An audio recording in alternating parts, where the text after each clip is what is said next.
नमस्कार फ्रेंड्स, आपण माने जानिछथि कि ड्राई आइस को यूज करी जेउंडी चाहबा सेठी वर्षा करि परिबा। ड्राई आइस को नै केमिति वर्षा करि हुए चलन जानिबा एही वीडियोटे।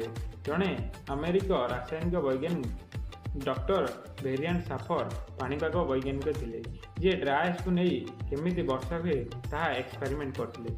13 नवेम्बर 1946 रे तांको लैब रे गवेषणा करथिला बेले से देखिथिले जे तांको छोटो फ्रिज रे थिबा ड्राई आइस रे जेतेबेले तांको निश्वास प्रश्वास बाजुची से बरफ खंड रे परिवर्तन होई तळो खसी जाउची।